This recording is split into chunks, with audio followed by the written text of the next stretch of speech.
스스로 다 뒤진다며. 날씨 태중아! 탈옥하자마자 살만. 뭘 하고 싶을까요? 내가 너 어떻게든 죽인다고 했지. 이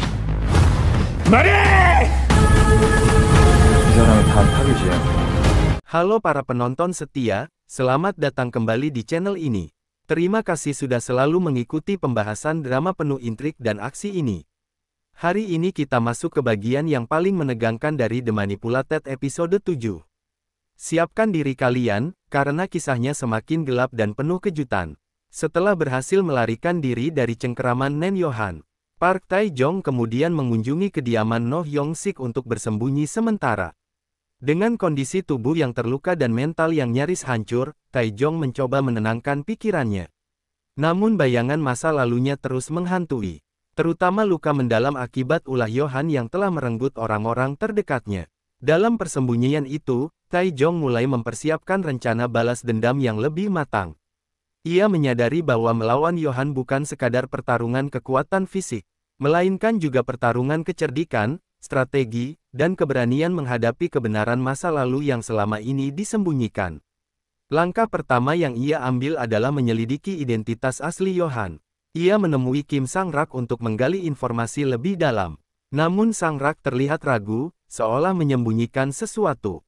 Tae-jong mulai mencurigai bahwa Yohan bukan hanya seorang kriminal biasa. Ada hubungan gelap antara Yohan dan beberapa tokoh penting yang selama ini tidak pernah disebutkan.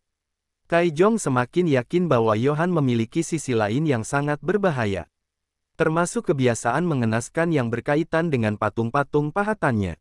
Patung yang tampak indah dari luar, tetapi menyimpan kisah tragis dari para korban obsesi Yohan.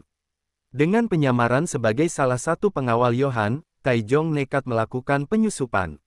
Namun Yohan, dengan insting tajamnya, segera menyadari ada yang tidak beres. Gerakan yang terlalu gesit, tatapan yang terlalu penuh kewaspadaan, membuat penyamaran Tae-jong runtuh. Perkelahian sengit pun terjadi di koridor sempit kediaman Yohan. Meski dikepung, Tae-jong berhasil melarikan diri dan masuk ke dalam ruangan rahasia Yohan. Ruangan itu seperti museum gelap berisi puluhan patung pahatan. Beberapa terlihat menyeramkan, beberapa tampak seperti wajah-wajah yang pernah hilang secara misterius. Salah satu patung membuat langkah Tae-jong terhenti. Patung itu mirip sekali dengan wajah ibunya. Detik itu juga, Tae-jong tersadar bahwa masa lalu keluarganya mungkin lebih terkait dengan Yohan daripada yang ia bayangkan. Tidak lama kemudian, para pengawal Yohan masuk dan menyerangnya. Pertarungan berlangsung brutal, membuat galeri rahasia itu hancur berantakan. Patung-patung pecah, serpihannya berserakan di lantai, menambah suasana kacau.